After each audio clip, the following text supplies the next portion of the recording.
So okay.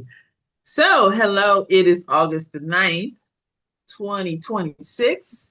And today on the Real Food Comeback, we're going to be talking about this week's challenge. So this week's challenge is about supporting each other, what to ask your healthcare practitioner. Okay.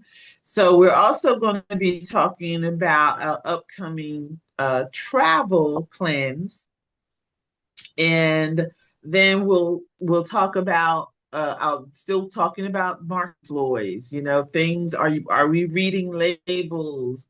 Are we really learning how to see the packages, see the word manipulation, the color manipulation? So we'll be talking about that, and then we'll have an open Q&A with whoever comes on, questions, concerns, and then we'll talk about week 3, the challenges. So this month, every week, the different challenge. So, and all the challenges will be posted in the school. All the rules and everything will be in school. Okay. So the first thing that we're going to talk about is the challenge. Okay. So week's challenge. And I created this challenge because I was getting questions about what should I ask my doctor. I am not a doctor. I am a practitioner, but I'm not a medical practitioner. So when you're someone said, what do I ask? What do I say to my doctor about carbohydrates? Well, you want to at least ask your doctor, how does carbohydrates affect your body? But most people tell me that when they go to the doctor only have about 15 minutes. So what do you do? My solution would be, if you wanted to ask your doctor how carbohydrates affect your body, and in terms of what your relative health situation is currently, and I would ask them to offer suggestions. For example, for someone like myself who's overweight, I would ask my doctor, how does how does carbohydrate affects my weight, and what can I do about it? Can you give me a plan? If they give you a plan, how can they fix your problem? I'm not sure. Maybe they can give you suggestions to a nutritionist or whatever. But if your doctor cannot explain these issues, I would have major concerns. Another one of our members asked, what do I do if there's too much protein in my urine? Well, there again, you need to go to your healthcare practitioner and pose the correct questions. Now, what I would do, I would take an index card or something and have these questions already laid out for my healthcare practitioner. You guys know that, Chat GTP, Gemini, all of them can be your friend if you put in the right prompt. If you need help with putting in the right prompt and what to ask your practitioner, even if your practitioner is a nutritionist, your eye doctor, whatever, and if you have any type of concerns, nutritional concerns, medication concerns, I would go to ChatGPT. What pertinent questions that I should ask my physician if I'm concerned with too much protein in my urine? Or if I feel as though you would ask ChatGPT, what should I ask my practitioner in 2 sentences? How does carbohydrate affect my weight? Period. And then they should be able to answer. If they're not able to answer, I would say a practitioner, but that's your personal choice. Has anyone in the group had any situation where their practitioner left them hanging, made a statement, but didn't offer a solution? Please put that in the comments. Please post those questions in the school, because that's what we're going to do, helping each other. We identify ways or strategies to get our practitioners in line with the food comeback lifestyle or eating real food. It's not even about the real food comeback lifestyle, but what is that practitioner for your health future. And are they even able? You may have to interview some more health practitioners. I don't know. So that was a couple of things that came up, and it was more, but that was the reason why I presented that challenge this week in helping us explore things that we should ask our practitioners. And we should have answers because you pay them. When you pay your premiums and you pay the copay, you're paying for complete service, but service. You know what I mean? Do you agree or disagree? Javon, do you agree or disagree?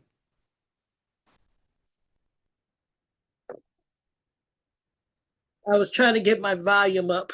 Yes, I totally agree. I made my list. Okay. I always Yeah, ask 100,000 questions. So, good. There's some in the group that don't ask the questions, and those are questions they can present the statements to us, like, my doctor told me this.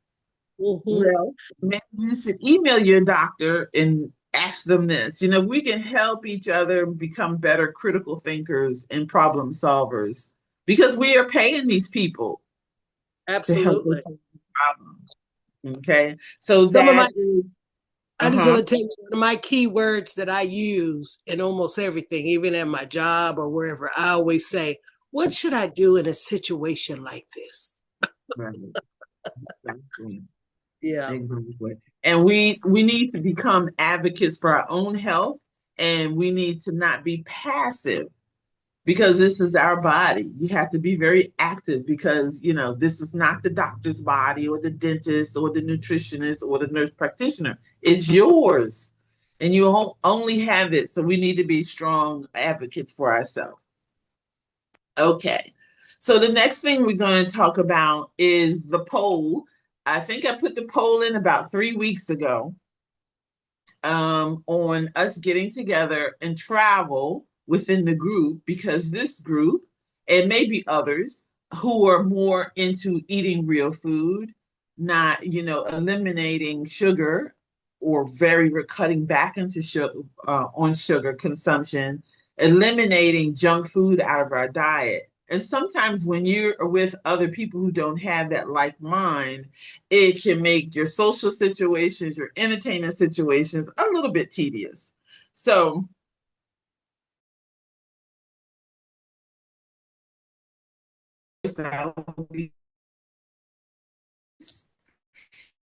our first trip could be either Lisbon or the Mediterranean coast of Spain.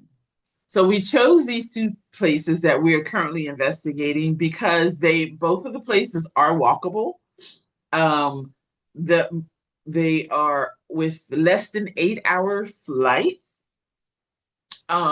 They're trips that we can go for at least 7 to 10 days. And then there's several times throughout the year where the weather is perfect for walking. So through the next week while we're planning these trips, which will probably be in the spring. So I wrote down some notes about some of the locations. When's the best time to go for some of the locations?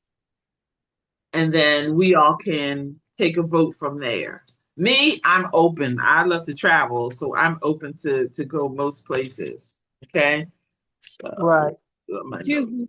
Where is Lisbon at? Lisbon is in Portugal, so that's on the Atlantic side. And then we were looking at a place where we fly into to Barcelona, and it's called one is called San Sebastian, and the other one is called Villanova. So we're Have you, looking into those. Yeah, so we're looking into those two places. Where are my notes? have you been there Um, before? I've been to Lisbon, Okay. which is why one of our members said, I think Lisbon should be on our list because I've been there before. What And some of the sisters from my Exodus there. right. What about So, Vietnam? I thought Vietnam was on the list before. well, Vietnam was on the list, but no one voted. Oh. No one sent me in a vote. I didn't get it. I didn't get a vote. I didn't sit and put my So what I did, I said, you know what? Maybe it's a little bit too far for the first trip. So Okay. that's why I chose Lisbon, and they're on the same landmass. I forgot what is that. But anyway, Portugal and Spain are on the same landmass, and it's about the same hours to get there. Um, I Okay. flew I flew into Newark. There's a large Portuguese population there. So I was on TAP Airline. So they have frequent flights out of Newark. Um, and the price point was pretty good. And it was 7 hours. Oh, yeah, it was 7 hours. It was seven. So Oh, I figured our first trip, we could do either one of those places because we have connections there, or at oh, least I have connections there. right. So last week we talked about the type of travel it's going to be. It's going to be a light load travel. Light load travel, because this is still in the theme of health and wellness. Um, I have a luggage here that's, I don't know, like 40 inches now. So a light load travel is a backpack and a carry-on, or a backpack in a mid-size. So I'll take pictures of what the backpack and the carry-on and the backpack and the mid-size look like. So why I developed light load travel, because the travel that we're going to be doing, not local, but very close to local. Okay. We're going to be staying in guest houses. If there are any hostels that have kitchen privileges, where we can store food and things like that, the towns are going to be they're all walkable.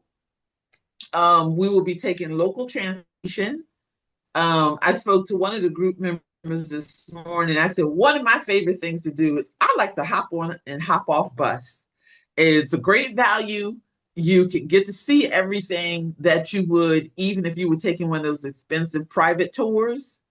I always like to hop on, hop off. I think they're a great value because you can always be on that bus and do the loops and then take notes where you want to go to, with local transportation.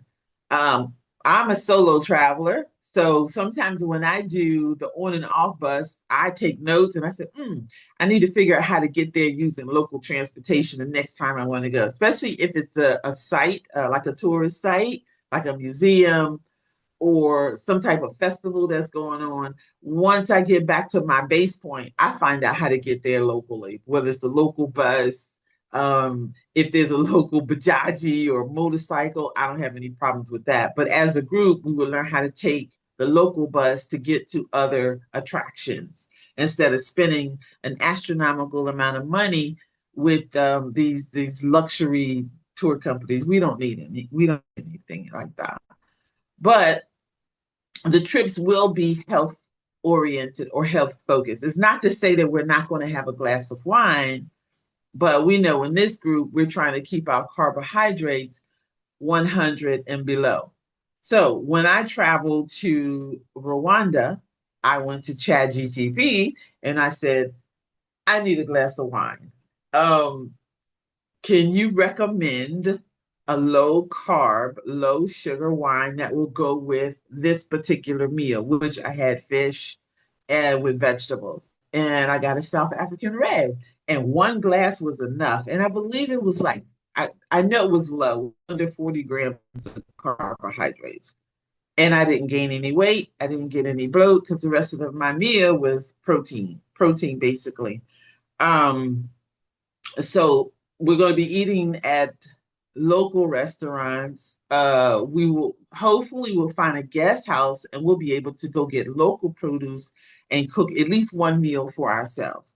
If not, we're going to find local places that have fresh fish, fresh locally sourced meats and those type of things. So that's what the trip is going to be entailed: local transportation. We will have to look for us. one of the things that I hope that everyone is able to do who sign on to go to the trip, that you will be able to walk at least 2 miles at a slow pace. Doesn't have to be, ripping, but this is a health promotion trip. So some of the streets in some of these countries are uneven. So if you're not able to walk at least 2 miles at a very slow pace, this is probably not the group for you to go with yet until you're able to physically do that. Um,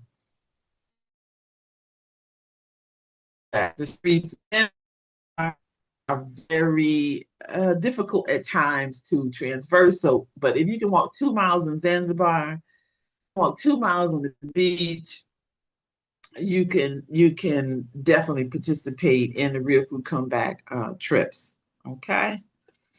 Any questions about the trip? So far the trips that we're organizing will be Spain and Portugal, and we will have that information by the 1st of September.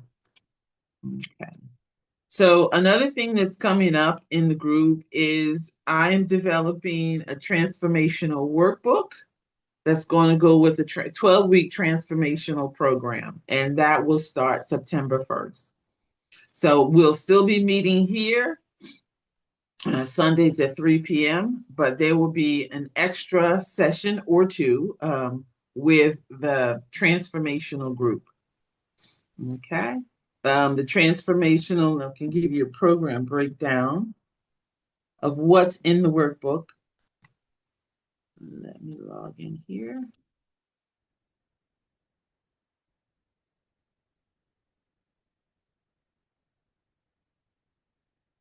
So the workbook, the first week is the most difficult week because that's getting you into the core of what the program is going to be about.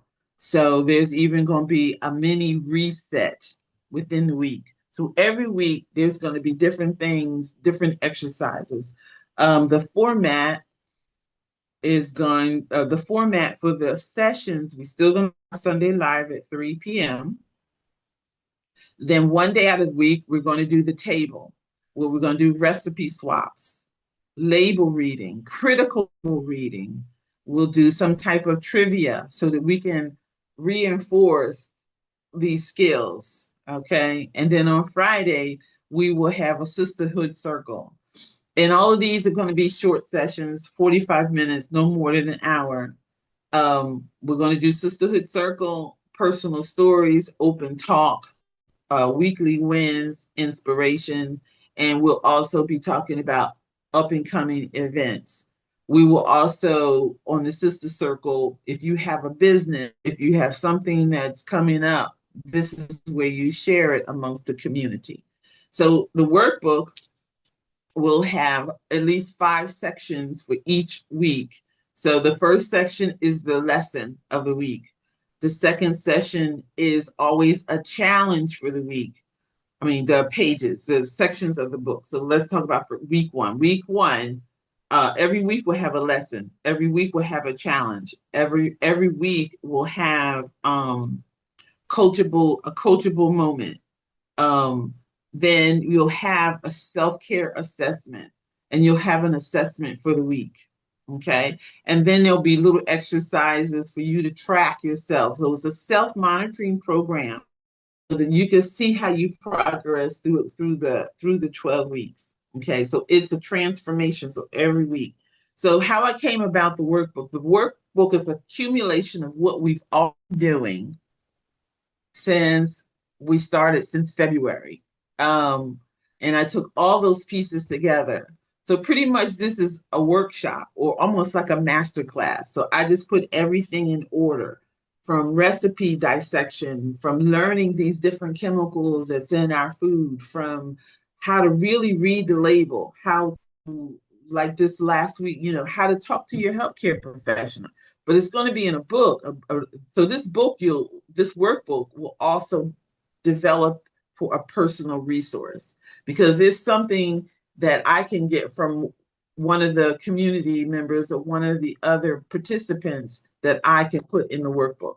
The workbook you can print it off if you want to, but it will definitely be an e-workbook, and all you have to do is go into your PDF. If you want to fill it in through your PDF, all you do is push the text icon and fill in the answers in the workbook. At the end of the workbook is going to be different reinforcers. Some of us here are educators. We know that when you do certain things, it becomes a reinforcer so that you remember the activities, like fill in the blank, like quizzes, like little game things, so that we can further reinforce the information. Okay, any questions thus far? If you have any questions or comments, please post them. Post them at school, or you can post them on the YouTube channel, which is The Real Food Comeback with Pam. Okay. Let's see what else we'll talk about. So I know it's hot. I know everybody's busy. Everybody's busy because there's no school. School is out. Okay. So I want to go over some things. One thing I want to go over still is that the free resources. Okay, remember there's still resources. Smart real food buys when you're surrounded by junk. Okay, and the real food, the short food list. Get about that. And inside is the prompt. Remember the prompt. Now, the prompt, you can make it your own. Okay, make it your own. For example, when I did the prompt, I just had a 7-day, I used the word keto because we need to e-learning, we need to feed it. So each day I had 2 meals. Okay, this is for a 7-day meal plan. And I picked my 5 favorite proteins. I picked my 5 favorite vegetables. I picked my 2 fats. I picked my fruits, which was avocado, 3 fruits, avocado, berries, and that was it. And then for this week on my fat, I did coconut milk and butter. Okay. And then it created a meal plan. So don't forget, use AI. That's also in the workbook, is I show you how you can use AI to support your health goals. Okay. Any questions? Any concerns? Okay. Let me check and make sure I'm not missing anybody. Okay. All righty. All right. So I guess we'll have a short session if no one has any questions. Yvonne, you have any questions and concerns? Okay. Okay. So there's one more thing I'd like to add in. There's one more thing I did want to sound excellent the way you putting it together. I really appreciate that. Thank you so very much. Thank you. There's something else I wanted to add into the free program. A lot of us, supporting local. I made a farmer's guide, what to ask your farmer. And if you want the guide, what to ask your farmer, I can email it to you. So my email is, I'll put it in the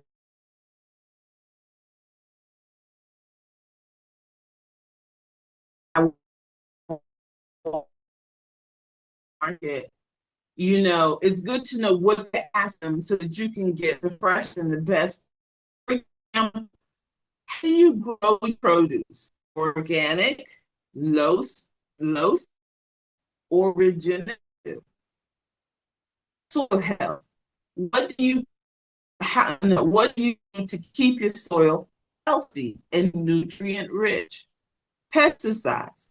Do you use pesticides? If so, which ones and how often? Seasonally. Which items are in peak season right now? Harvest time. When's the harvest? Sometimes we just go into the farmer's market and we're buying things arbitrarily and we're not knowing